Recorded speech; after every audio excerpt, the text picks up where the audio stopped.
दिया गया है। देश के नए रेल मंत्री अश्विनी वैष्णव सिग्नल डिपार्टमेंट के एक इंजीनियर को गले लगाते नजर आए। दरअसल रेल भवन के दौरे के दौरान उन्हें पता चला कि वहां काम कर रहा एक इंजीनियर उनके पूर्व college MBM engineering college Jodhpur से पढ़ाई कर चुका है। इस पर मंत्री जी ने कहा कि आओ गले लगते हैं। कॉलेज की बात याद करते हुए मंत्री जी ने बताया कि जैसे कॉलेज में जूनियर अपने सीनियर को बॉस बुलाते थे, उसी तरह अब तुम मुझे बॉस बुलाना।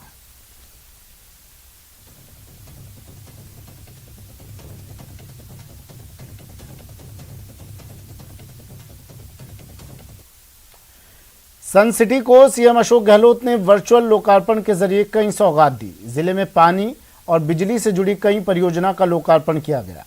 सीएम ने किसानों की बिजली की समस्या का जल्द समाधान करने की उम्मीद जताई तो कोरोना को लेकर भी लोगों को सतर्क रहने का संदेश दिया। जोधपुर को मिली विकास कार्यों की सौगात। ऊर्जा और पेयजल के क्षेत्र में अहम सौगात। 1454 करोड़ रुपए की लागत से, उससे तो निश्चित रूप से आने वाले 30-35 वर्ष तक एक तरीके से पानी की कोई कमी नहीं रहेगी। लेकिन हमें इस पानी को संजोए रखना है, इसका संरक्षण करना है। इसके साथ साथ आज आपने पुनर्गठित जल प्रदाय योजना बाबूपुरा, पाइपलाइन विस्तार एवं सुदृढ़ीकरण जल योजना झालामंड, आवासीय कॉलोनी RK पुरम में उच्च जलाशय एवं पाइपलाइन बिछाने के कार्य का शिलान्यास किया। जोधपुर जिले के लिए एक बार फिर से सीएम गहलोत की ओर से सौगातों का पिटारा खुला। सीएम गहलोत ने जोधपुर जिले में पानी और बिजली से जुड़ी विभिन्न परियोजनाओं का उद्घाटन और शिलान्यास किया। गहलोत ने वर्चुअल कार्यक्रम के जरिए जलदाय विभाग की 3 परियोजनाओं का लोकार्पण किया और विभिन्न विधानसभा क्षेत्रों में 33 केवी क्षमता के 31 सब स्टेशन का लोकार्पण किया। साथ ही 220 केवी की वनाड़ परियोजना का शिलान्यास भी किया गया। करोड़ों रुपए की लागत वाली इन परियोजनाओं से जोधपुर जिले की जनता को बड़ी राहत मिलेगी। सीएम ने सभी परियोजनाओं को समय पर पूरा करने का भरोसा दिया। चाहेंगे काम टाइम बाउंड काम हो। जो अधिकारी बैठे हुए हैं, मैं हमेशा उनको कहता हूं कि आप लोग शिलान्यास करवाते हो तो साथ में सोच के करवाया करो कि हमें टाइम के साथ काम पूरा भी करना है। और मुझे उम्मीद है कि जो चाहे होशिया के हों, चाहे शेरगढ़ के फरोदी के हों, चाहे वो सदापुरा या फूड सागर या जोधपुर शहर के हों, तमाम योजनाओं को टाइम में पूरा करेंगे। सीएम गहलोत ने कहा कि आज राजस्थान में 21,000 मेगावाट बिजली पैदा हो रही है और साल 2024 तक राजस्थान में सौर ऊर्जा से 30,000 मेगावाट बिजली पैदा होने लगेगी। इसके लिए बड़ी बड़ी कंपनियां राजस्थान आ रही हैं। अभी लंबे अरसे से जो स्थिति राजस्थान बनी हुई है, और किसान को पूरी बिजली मिलती है। कई तो जगह 24 घंटे बिजली आने लग गई। दिन को बिजली की मांग है किसानों की। रात को बहुत तकलीफ पाते थे सर्दी के अंदर, रबी फसल के अंदर। आज 15 जिलों में तो दिन को आने लग गई है। और हमारा प्लानिंग है सन 23 तक पूरे प्रदेश के अंदर दिन को बिजली मिलेगी किसान को, रात को तकलीफ नहीं पानी किसान को। सीएम ने कोरोना से बचने का संदेश देते हुए कहा कि संदेश देने के लिए मैंने खुद को क्वारंटीन किया है, जिससे जनता भी कोरोना से बची रहे। सीएम गहलोत ने आरोप लगाया कि केंद्र सरकार ने जोधपुर के साथ उपेक्षा का व्यवहार कर इसे स्मार्ट सिटी से वंचित रखा है, लेकिन कांग्रेस सरकार जोधपुर को उसका सम्मान देने की कोशिश कर रही है। इस कार्यक्रम में ऊर्जा मंत्री BD कल्ला के साथ ही जोधपुर के सभी विधायक मौजूद थे। Bureau report, news 18 Rajasthan.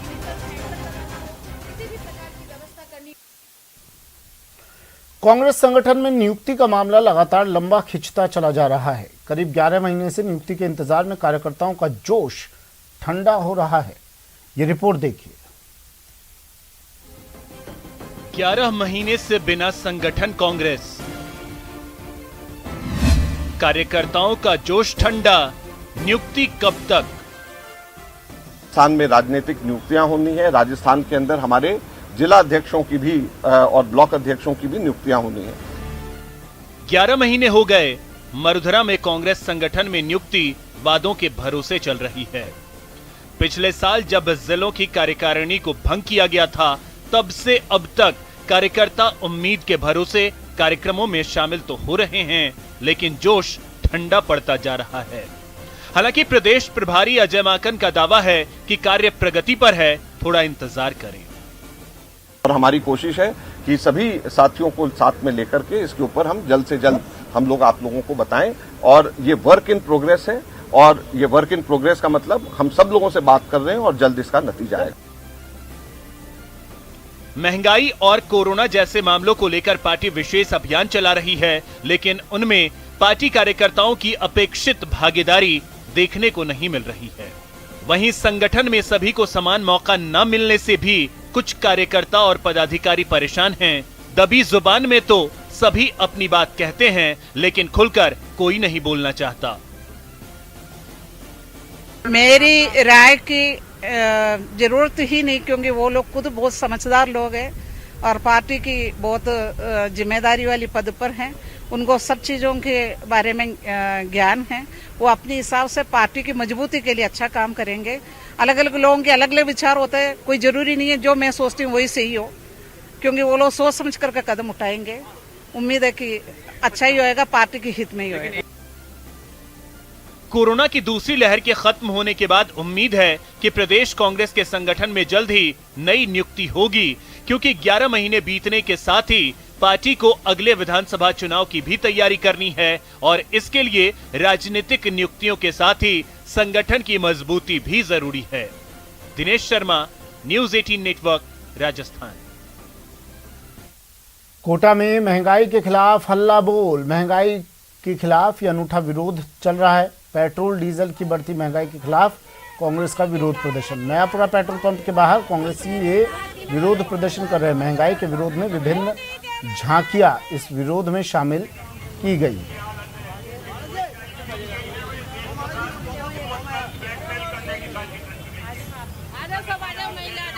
ये सीधी तस्वीरें टीवी स्क्रीन पर कोटा से। कांग्रेस का हल्ला बोल। महंगाई को लेकर केंद्र सरकार के खिलाफ विरोध प्रदर्शन। नयापुरा पेट्रोल पंप के बाहर ये कांग्रेस कार्यकर्ता विरोध प्रदर्शन कर रहे हैं।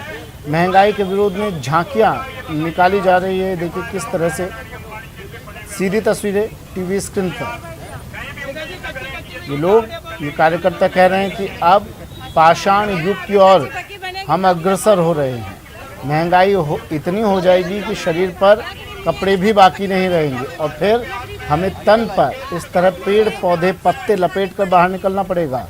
इस अनूठी झांकियां तरह तरह से प्रदर्शन कांग्रेसी कार्यकर्ता कर रहे हैं। चूल्हे पर रोटी बनाकर प्रदर्शन किया जा रहा है, तो शरीर को पत्तों से लपेट कर प्रदर्शन किया जा रहा है। पेट्रोल पंप पर ये प्रदर्शन, नयापुरा पेट्रोल पंप पर कांग्रेसी कार्यकर्ताओं का प्रदर्शन। और अब बात झुंझुनू के डीएम की शानदार पहल की। झुंझुनू में जिला प्रशासन वैसे बच्चों के आंसू पोंछने की कोशिश कर रहा है जो कोरोना समेत कई और बीमारियों से अपने माता पिता को खो चुके हैं। जिले में ऐसे करीब 1200 बच्चों की पहचान की गई है और प्रशासन उनके घर पहुंचकर मदद की कोशिश कर रहा है। झुंझुनू से इम्तियाज भाटी की ये खास रिपोर्ट।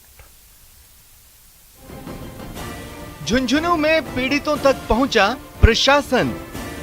प्रशासन कोरोना से अपनों को खोने वालों को सहायता देने के लिए, ढूंढने के लिए निकला था, लेकिन जब प्रशासन ने सर्वे किया तो उनकी आंखें खुल गई कि जिले में ऐसे बहुत से लोग हैं जिन्हें सहायता की जरूरत है। जब जिला कलेक्टर को इस बात के बारे में पता चला तो उन्होंने एक सर्वे करवाया। उस सर्वे में 1200 से अधिक ऐसे लोग सामने आए जिन्हें किसी न किसी रूप में सहायता की जरूरत थी। डीएम की पहल से 1200 बच्चे होंगे खुशहाल। जिनके माता पिता दोनों नहीं हैं या माता नहीं है या पिता नहीं है, तो ऐसे बच्चों का भी सर्वे कर रहे हैं और ऐसे बच्चों का पालन हर स्कीम के तहत बाकायदा उनको जोड़ने का प्रयास है। पीड़ितों तक अगर प्रशासन पहुंचे तो समाज में शायद ही कोई दुखी रहे। मुख्यमंत्री अशोक गहलोत की कोरोना बाल कल्याण योजना को आगे बढ़ाते हुए झुंझुनू के कलेक्टर ने पीड़ित बच्चों का दुख दूर करने की कोशिश की है। झुंझुनू के कलेक्टर ने जब जिले में कोरोना पीड़ित बच्चों का सर्वे करवाया तो करीब 1250 ऐसे बच्चे मिले जिन्होंने किसी न किसी तरीके से अपने माता पिता को खोया है और उन्हें सरकारी मदद की दरकार है। अब जिला प्रशासन कोरोना के इतर पीड़ित परिवारों को सामाजिक सुरक्षा पेंशन और पालनहार योजना के जरिए सहायता देगा।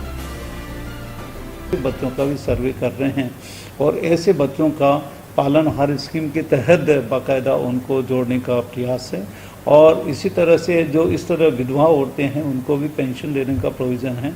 हमारे ज़िले में करीब 900 साढ़े 900 के आसपास इस तरह के बच्चे निकल के आए हैं और जिनको पालनहार स्कीम में जोड़ा जाना है और साथ में उनकी जो माताएं हैं उनको विधवा पेंशन पे जोड़ा जाना है। हालांकि इस सर्वे में झुंझुनू जिले में कोरोना से प्रभावित महज 185 बच्चे ही सामने आए हैं और ऐसे बच्चों को मुख्यमंत्री कोरोना बाल कल्याण योजना से लाभ मिलेगा। 185 महिलाएं 185 बच्चे इस तरह के आए हैं जिनकी फादर की डेथ हो गई है। ऐसे व्यक्तियों का जो अनुग्रह राशि और उनकी जो राशि सैंक्शन करनी 1000 रुपया और दूसरी राशि सैंक्शन करना हो उसका काम चल रहा है। खास बात ये भी है कि प्रशासन खुद ही पीड़ित परिवारों के घर पहुंचकर उनके फॉर्म भरवा रहा है। महिला अधिकारिता विभाग समेत 4 विभागों को इस काम में लगाया गया है। मकसद एक है, जिले में कोई भी जरूरतमंद सरकार की योजना से वंचित न रह जाए और हर बच्चे के चेहरे पर मुस्कान लौट सके। लेकिन अब उन लोगों को फॉर्म भरवाए जा रहे हैं और प्रशासनिक अधिकारी उनके घर पे जा रहे हैं और उन्हें सहायता दी जा रही है। कैमरा पर्सन मोहसिन के साथ इम्तियाज भाटी, न्यूज़ 18 झुंझुनू। बाड़मेर जिला अस्पताल से चोरी हुआ बच्चा 15 घंटे बाद बरामद कर लिया गया, लेकिन उस अस्पताल का क्या जहां कोई उचक्का मां की गोद से नवजात चुरा ले जाए। ये रिपोर्ट देखिए।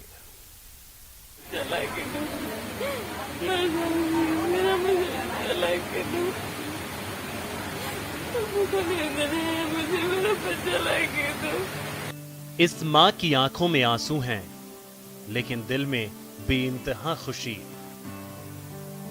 क्योंकि इसके कलेजे का टुकड़ा एक बार फिर इसके पास वापस आ गया है। एक मां से उसका लाल 15 घंटे दूर रहा, लेकिन अब फिर अपनी मां के पास है। एक मां के लिए औलाद से बढ़कर कुछ नहीं, इसलिए जैसे ही बाड़मेर के कमला को अपना लाल वापस मिला, निस्तेज आंखें चमक उठी, थरथराते होंठ दुआएं देने लगे। मुझे मेरा बच्चा लाके दे, जो भी लेके गया, मैं कोई कार्रवाई लाके लेके गया है, मुझे मेरा बच्चा चाहिए, बच्चा मुझे लाके दे। लेकिन जब तक इस मां से इसके कलेजे का टुकड़ा दूर रहा, उसके दर्द की कोई इंतहा नहीं थी। मैं कहना चाहूँगी, जो हमारा बच्चा ले गया, हाथ जोड़ के अपील है, मुझे कुछ नहीं चाहिए, मेरा बच्चा मुझे लाके दे। मेरा सब है कि मुझे मेरा बच्चा लाके दे, जो भी लेके गया। लेकिन 15 घंटे बाद ही सही, अब माँ बेटा एक बार फिर एक साथ हैं। अब इस सुखांत के पीछे का सच जानिए। कमला ने 6 जुलाई को बाड़मेर जिला अस्पताल में लड़के को जन्म दिया। शुक्रवार सुबह बच्चा बेड पर नहीं था। परिजनों ने अस्पताल प्रशासन को सूचना दी। अस्पताल की सूचना पर पुलिस की 6 टीमें बच्चे की तलाश में जुटी। दबाव बढ़ता देख बच्चा ले जाने वाला मासूम को सड़क किनारे छोड़ गया। रामनगर कॉलोनी के 2 युवकों को बच्चे के रोने की आवाज सुनाई दी। उन दोनों ने पुलिस को सूचना दी और बच्चे को जिला अस्पताल लेकर आए, जिसके बाद जिला प्रशासन और पुलिस ने राहत की सांस ली। शिशु रोग विशेषज्ञ के मुताबिक बच्चा स्वस्थ है, लेकिन जिला अस्पताल से बच्चा चोरी की घटना ने जिले के सबसे बड़े अस्पताल की पोल खोल दी है। क्या अस्पताल प्रशासन इस ओर ध्यान देगा? न्यूज़ 18 राजस्थान के लिए बाड़मेर से प्रेमदान देथा की रिपोर्ट। 1971 युद्ध की 50वीं वर्षगांठ पर विजय मशाल जैसलमेर सोनार दुर्ग स्थित फोर्ट म्यूजियम पहुंची, जहां जैसलमेर रियासत के पूर्व महारावल चैतन्य राज सिंह ने विजय मशाल का स्वागत करते हुए शहीदों को याद किया। मशाल का विधि विधान से पूजन भी किया गया। 1971 के युद्ध की 50वीं वर्षगांठ पर निकाली गई विजय मशाल जैसलमेर पहुंची, जहां रियासत के पूर्व महारावल चैतन्य राज सिंह ने मशाल का स्वागत करते हुए शहीदों को याद किया और मशाल का विधि विधान से पूजन भी किया। 1971 के युद्ध की विजय बनाने के बाद आज 50 वर्ष हो चुके हैं और उसको लेकर स्वर्णिम विजय वर्ष मनाया जा रहा है, जिसको लेकर उसकी जो मशाल है वो पूरे देश से होते हुए आज सरहदी जिला जैसलमेर में आई है। जी हाँ, वही जैसलमेर जहां हर नागरिक सेना का जवान है, चप्पे चप्पे पर जो है सेना के साथ कंधे से कंधा मिलाकर राज परिवार हो या फिर यहाँ की जनता, हर कोई खड़ा रहता है। गौरतलब है कि भारत पाकिस्तान के बीच हुए 1971 के युद्ध में मिली ऐतिहासिक जीत के 50 साल पूरे होने पर स्वर्णिम विजय वर्ष के रूप में मनाया जा रहा है। इसको लेकर सेना की ओर से अलग अलग आयोजन कर खुशियां भी मनाई जा रही हैं। विजय वर्ष के उपलक्ष्य में दिल्ली से चारों दिशाओं में विजय मशाल रवाना की गई, जिसे प्रधानमंत्री नरेंद्र मोदी ने हरी झंडी दिखाई थी।